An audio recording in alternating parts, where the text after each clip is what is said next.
వంశీ గారు, మీరు గత 7-8 సంవత్సరాల నుంచి షెడ్డు లేకుండా ఈ ఆవుల పెంపకం చేస్తున్నారు. అయితే సడన్గా మీకు ఈ షెడ్డు నిర్మించుకోవాలనే ఆలోచన ఎందుకు వచ్చింది అసలు మీకు?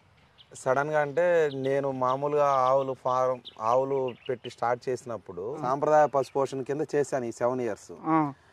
ఈ చేసినప్పుడు మిగిలిన వాళ్ళు డైరీ ఫార్మ్స్తో పోల్చినప్పుడు మన కాడ ఆవులు ఎఫెక్టివ్నెస్గానే ఉన్నవి.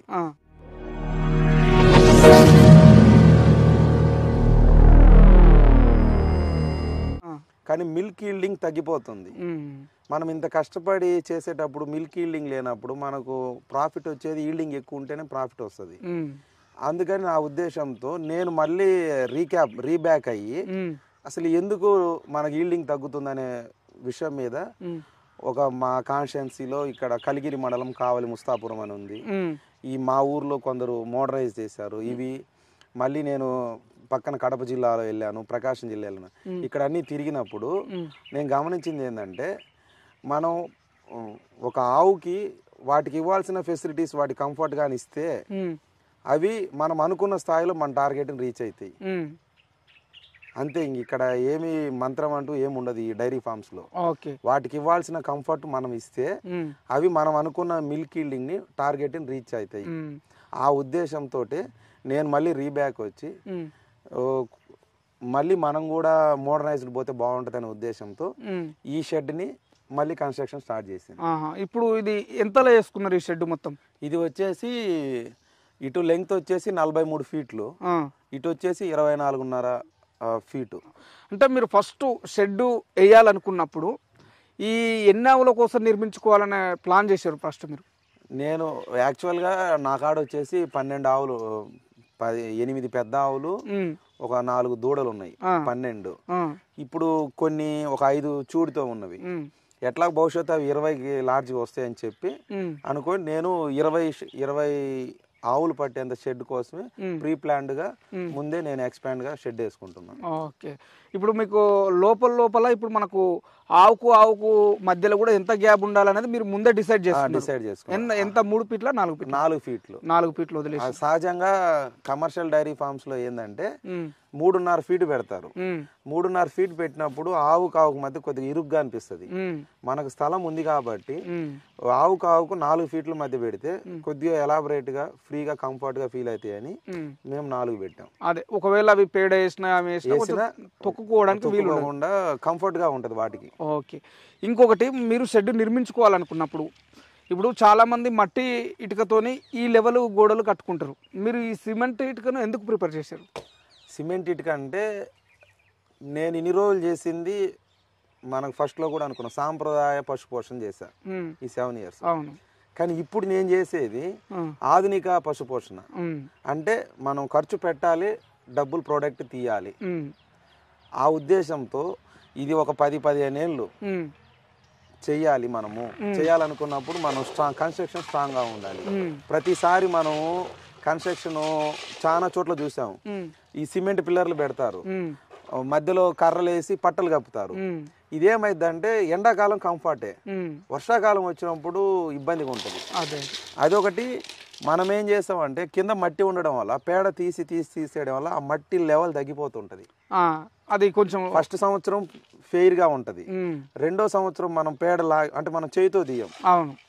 ఒక పశువు ఉంటే చేతితో తీస్తాం. మనకి 20 పశువులు 15 ఉన్నప్పుడు మనం పారతోటో లేకుంటే ఆ ఇనప ప్లేట్స్ తో తీస్తాం.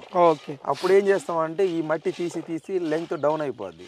మళ్ళీ ఎవ్రీ ఇయర్ మట్టి తోలుకోవాలి. ఈ బాధలన్నీ ఎందుకు? ఒకసారి కాంక్రిటైజ్డ్ గా చేస్తే మనకి కంఫర్ట్ గా ఉంటది. ఓకే.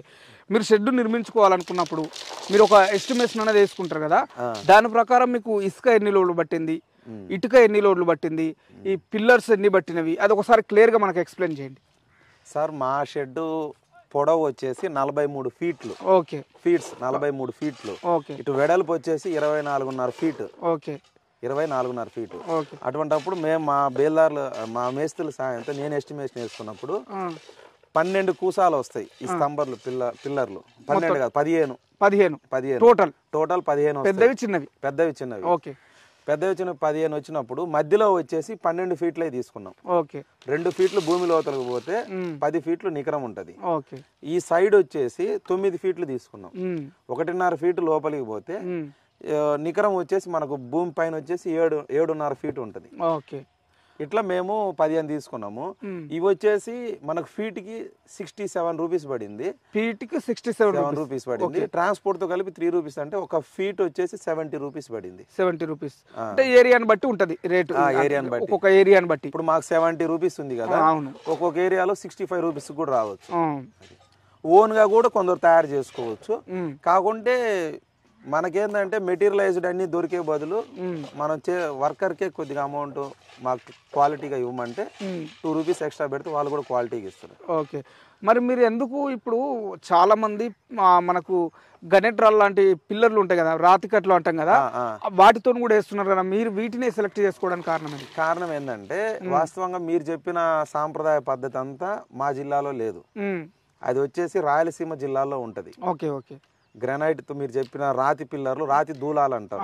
రాతి దూలాలు, రైట్. రాతి దూలాల కల్చర్ వచ్చేసి రాయలసీమ టోటల్ 4 జిల్లాల్లో వాళ్ళు వేసేది రాతి దూలాలే. వాళ్ళు నిలబెట్టేది కూడా మన దాన్ని ఏమంటారంటే రాయి ఉంటది కదా, గోడలకు వచ్చేసి మన సహజంగా మిగిలిన జిల్లాల్లో సిమెంట్ ఇటుకనో లేదంటే ఇటుకనో కట్టుకుంటాం. రాయలసీమ జిల్లాల కల్చర్ ఏంటంటే నాపరాయిని ఒక 8 ఫీట్ల నాపరాయిని ఒక గోడగా పెడతారు వాళ్ళు. ఓకే. ఓకే. కాబట్టి ఆ కల్చర్ మనకు లేదు. ఆ వర్కర్స్ చేసే వాళ్ళు కూడా లేరు ఇక్కడ లేరు. అప్పుడు మనం అందుకని ఈ పద్ధతికి వచ్చాం. ఓకే. మరి మీకు టోటల్ గా ఆ సిమెంట్ బ్యాగ్లకు కానీ ఇసుకకు కానీ, ఇసుక ఎన్ని లోడ్లు పట్టింది అది చెప్పలేదు మీరు. ఇసుక మొత్తానికి ఈ కన్స్ట్రక్షన్ పూర్తయ్యే లోపు ఇది 70% అయిపోయింది. ఇంకా 30% ఉంది. ఫ్లోరింగ్ లాగి ప్లాస్టింగ్ చేస్తే అయిపోద్ది. 30 బ్యాగులు పడుతున్నాయి. 30 బ్యాగులు అంటే మీరు వేసుకున్న ఎస్టిమేషన్ కొంచెం అటు ఇటు కావచ్చు. నేను 25 అనుకున్నాను, అది 30 పడింది. ఆ 30 కూడా ఎందుకు పడిందంటే మన క్వాలిటీ తగ్గల రాజీపల్ల. మన సొంత ఇంటికి ఏ విధంగా అయితే కన్స్ట్రక్షన్ చేస్తున్నామో నేను కూడా ఆ క్వాలిటీ మెయింటైన్ చేయబట్టి 30 పట్టింది. జనరల్ గా అయితే ఎందుకులే అనే ఉద్దేశంతో 25 పడతాయి. నేను క్వాలిటీ విషయంలో రాజీపల్ల. ఓకే. మనకు ఇసుక ఎంత పట్టింది? 4 ట్రిపుల్ పట్టింది. 4 ట్రిపుల్ అంటే ఇప్పటి వరకు మీరు వేసుకున్న ఈ ఎస్టిమేషన్ ప్రకారం ఎంత ఖర్చు అయింది ఇప్పటి వరకు?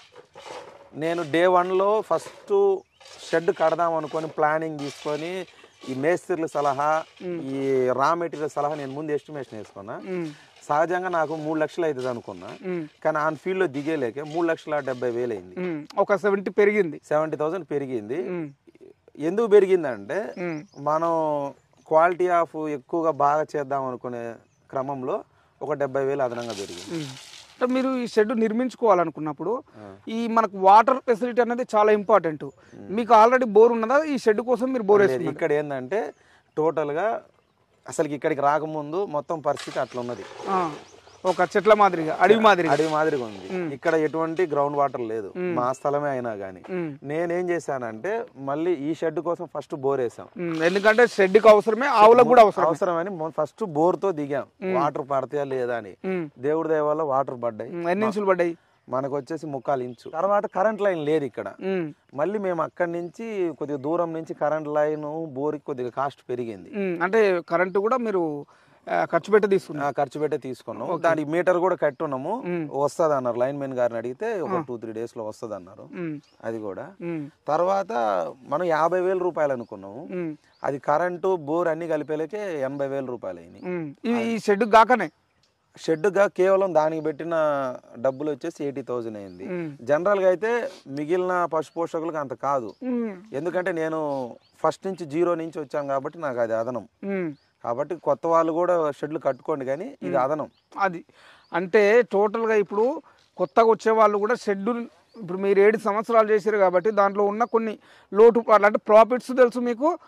ఎట్ ది సేమ్ టైం మనకు లోలో ఎంత నష్టం వచ్చింది తెలుసు, లాభం వచ్చింది తెలుసు. కాబట్టి మీరు ఒక ప్రాసెస్ ప్రకారం ఇప్పుడు వెళ్తున్నారు. ఇది మాక్సిమము ఇంకా 3 days లో అయిపోతుంది. అయిపోయింది. మనం అప్పుడు తీసుంటే బాగుండు, అయినా పర్లేదు. అంటే నా ఉద్దేశం ఏంటంటే ఇప్పటికే ఆవులు ఆడ ఇబ్బంది పడుతున్నాయి. మామూలుగా ఎంత ఎర్లీగా వస్తే ఫాస్ట్ ఈజ్ ఫాస్ట్ అన్నట్టు తొందరగా తీసుకొద్దాం. క్యూరింగ్ కూడా బండ్లే, ఎందుకంటే మనం వాటర్ కడుగుతాం కింద, ఆటోమేటెడ్ క్యూర్ అయింది. ఆ సైడ్ ఆటోమేటిక్ గా మనం వాటర్ కొట్టినప్పుడు ఈ హైట్ వస్తుంది వాటర్, ఆటోమేటిక్ అది కూడా క్యూర్ అయిపోద్ది. కాబట్టి నేను మాక్సిమం ఈ ఒక 3-4 రోజుల్లోనే, వీళ్ళు ఫుల్ టైం చేస్తారు, 4 రోజుల్లోనే ఆవులు ఇక్కడికి దించాలని నా ప్లాన్. ఓకే, ఇంకొక ఇంపార్టెంట్ పాయింట్ మర్చిపోయినా మనము. ఇప్పుడు మీరు దీని మీద కప్పడానికి ఏ రేకుల్ని ప్రిపేర్ చేసిండ్రు? అంటే సిమెంట్ రేకులు తీసుకున్నారా లేకపోతే? వాస్తవంగా ఏంటంటే సిమెంట్ రేకులు పాతకాల పద్ధతిలో నుంచి మంచి క్వాలిటీ కూలింగ్ వస్తాయి. ఓకే, కాకుంటే సిమెంట్ రేకులు ఏమైందంటే కాస్ట్ రీత్యా ఆలోచన చేస్తే ఇప్పుడున్న బ్లూ రేకులు, కూలింగ్ రేకులు ఉన్నాయి కదా, ఇవి రెండుకి దరిదాపుల్లో ఒక 200 తేడా ఉంది. ఇప్పుడు సిమెంట్ రేకులు ఆల్మోస్ట్ వచ్చేసి 14 ఫీట్ల రేకులు నేను వేసేది, అది 1200 చెప్తున్నారు. నేను జిందాల్ 50 mm అని ఉంటుంది జిందాల్ రేకు. ఆ రేకు ఏంటంటే కొద్దిగా బాగుంటది మందము. ఆ మందం ఉన్నప్పుడు ఏంటంటే ఎండని తొందరగా రానిదు, కొద్ది కూలింగ్ ఉంటది. అది వచ్చేసి 1800 చిల్లర పడుతుంది, అంటే ఒక ఫీటు 132 రూపాయలు పడుతుంది ఒక ఫీటు.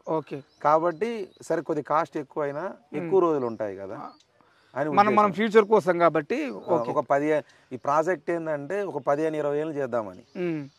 మన లాంగ్ రన్ మీద ఉన్నప్పుడు క్వాలిటీ కూడా లాంగ్ రన్ మీదనే తీసుకోవాలి. ఓకే, అంటే మీరు టోటల్ అక్కడ నుంచి ఇక్కడ వరకు ఒకటే రేకేస్తున్నారు? 14 ఫీట్లు, అక్కడ ఒక 14 ఫీట్లు, ఇక్కడ ఒక 14 ఫీట్లు. ఓకే, మధ్యలో ఏమన్నా ఎలివేషన్ లాగా ఇస్తున్నారా? అది రౌండ్ వచ్చేసి అది సపరేట్ ఉంటది, అది కూడా మేము ఆర్డర్ పెట్టున్నాం, వస్తున్నాయి అవి కూడా. మీకు మొత్తం టోటల్ గా ఎన్ని రేకులు పడుతున్నాయి? 28 రేకులు పడుతుంది. 28 రేకులు.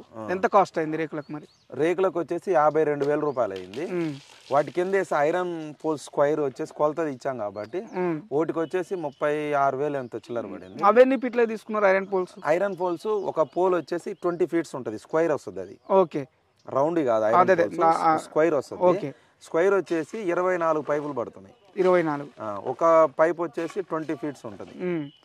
20 ఫీట్ అంటే బయటికి కొంచెము, అంటే మనకి ఇన్సైడ్ వచ్చేసి కొద్దిగా ఒక ఫీటు సూరు అనేది ఉంటది కదా, పడకుండా నేను అది కావాలని ఒక ఫీట్ ఎక్స్ట్రా పెట్టి, రేకులు కూడా ఒక ఫీట్ బయటకు వస్తాయి. ఫీట్ బయటకు వచ్చినప్పుడు వర్షాకాలం ఏం చేస్తుంది అంటే అటు కానీ ఇటు కానీ జల్లు కొట్టినప్పుడు పశువుల మీద పడకుండా ఆపుతుంది. ఓకే, అంటే మీకు ఇప్పుడు ఈ రేకుల పరంగా మీరు అన్నట్లు ఇప్పుడు ఆ పైపుల పరంగా, స్క్వేర్ పైపుల పరంగా ఈ రెండు టోటల్ ఎంత ఖర్చు అయింది మీకు? టోటల్ ఇవి రెండు వచ్చేసి 87,000 రూపాయలు. 87,000 అది. వెల్డరు 15,000 అడిగాడు, వాళ్ళకు కూడా పేమెంట్ చేసాం, అన్ని పేమెంట్ మొత్తం వాళ్ళే చేసిపోతారు, వెల్డింగ్ చేసి వాళ్ళే చేస్తారు. టోటల్ 1,00,000 పైకప్పు ఖరీదు వచ్చేసి, ఇది ఎంటీగా ఉంది కదండి, ఇది పైకప్పు వేసేలకి 1,10,000 రూపాయలు అవుతుంది. పైకప్పు వేసే వరకు 1,10,000 రూపాయలు. అంటే మీకు ఇప్పుడు టోటల్ గా బోర్కు వచ్చేసి ఈ షెడ్ కన్స్ట్రక్షన్ వచ్చేసి, కన్స్ట్రక్షన్ అంటే విత్ రేకులు పైపులతో సహా టోటల్ అంటే మనకు 4 lakhs దాటినట్లుంది ఆల్మోస్ట్. అంటే ప్రస్తుతానికి 370 అనుకుంటున్నాము విత్ బోర్తో 4 lakhs అయింది. ఎందుకంటే ఇక్కడ మనకు పశువులు తిరుగుతాయి కదా, పాలు తీసిన తర్వాత ఇది ఖాళీ ల్యాండ్ కదా, ఇవన్నీ క్లీన్ చేసేసి డోజర్ పెట్టి నీట్ గా చేపించి పశువు పాలు తీసిన తర్వాత కొద్దిగా రిలాక్సేషన్ కోరుకుంటది. అప్పుడు ఇక్కడ ఒక 4-5 స్తంభాలు బాతి పెడితే ఫ్రీగా ఇక్కడ కట్టేస్తే కొద్దిసేపు ఎండకి సూర్యరశ్మి ఎర్లీ అవర్స్ కాబట్టి దానికి కంఫర్ట్నెస్ అనిపిస్తుంది. అందువల్ల ఈ చదువు చేయడానికి ఒక 30,000 అవుతుంది. అందుకు అది ఒకటి మొత్తం మీద మీకు మంచిగా చేసుకోవాలన్న ఆలోచనతో చేస్తున్నారు. ఇంకా ఆవులు కూడా పెంచాలన్న ఆలోచన ఉందా ఇప్పుడు? షెడ్ వేస్తున్నారు. ఖచ్చితంగా భవిష్యత్తులో ఆవులు పెంచుతాము, కాకుంటే కొద్దిగా ఆర్థిక కారణాల వల్ల ప్రస్తుతానికి షెడ్ చేస్తున్నాం. రాబోయే 2-3-4-5 నెలల్లో ఇంకా ఆవులు కూడా పెంచే ఆలోచన ఉంది. మీరు చెప్పిన అమౌంట్ అనే మనకు లోపల ఎలక్ట్రిసిటీ ఫిట్టింగ్ కూడా అయిపోతుంది? అయిపోతుంది, అదే దాంట్లో అయిపోతుంది. ఓకే, మేమేంటంటే మనము ఎలక్ట్రిక్ కంఫర్ట్ గా ఒక 6 ఫ్యాన్స్ పెడదాం అనుకుంటున్నాము. లైట్స్ కానీ మనం ఎట్లా చేస్తున్నాం అంటే ఇక్కడికి వస్తే మన ఇంట్లో ఉన్నాం రా అనే ఫీలింగ్ రావాలి. దీంట్లోనే ఒక మళ్ళీ రూమ్ వచ్చేస్తుంది. రూమ్ అంటే ఈ ఎడ్జ్ లో కడదాం అనుకుంటున్నాం. ఈ ఎడ్జ్ లో ఏంటంటే దానాకి, ఇప్పుడు మాకు దానా వచ్చినప్పుడు ఈ సైడ్ ఆటో రావాలి, ఆటో వచ్చినప్పుడు డైరెక్ట్ దానా దాంట్లోకే దించాలనే ఉద్దేశంతో ఈ పక్క ఒక రూమ్ కట్టుకుంటున్నాం. ఓకే, ధన్యవాదాలు వంశీ గారు. మీరు చాలా మంచి ఆలోచన చేస్తున్నారు. ఎందుకంటే 7-8 సంవత్సరాలుగా మీరు పడ్డ ఇబ్బందులను దృష్టిలో పెట్టుకొని ఆ షెడ్ నిర్మించుకొని ఒక లాంగ్ రన్ చేయాలనే ఆలోచన ఉంది కాబట్టి మీకు ఇది సక్సెస్ అయ్యే అవకాశం ఎక్కువ ఉంటుంది. మీరు ఇంకా త్వరగా పూర్తి చేసుకొని మళ్ళీ కంప్లీట్ అయినాక కూడా మాకు అవకాశం ఉంటే మళ్ళీ మేము ఇక్కడ రావాలని, మీరు తొందరగా దీంట్లో కూడా సక్సెస్ కావాలని మనస్ఫూర్తిగా కోరుకుంటున్నాం. Thank you. Thank you. ఇది ఈ రోజటి వీడియో. Thank you. బాయ్.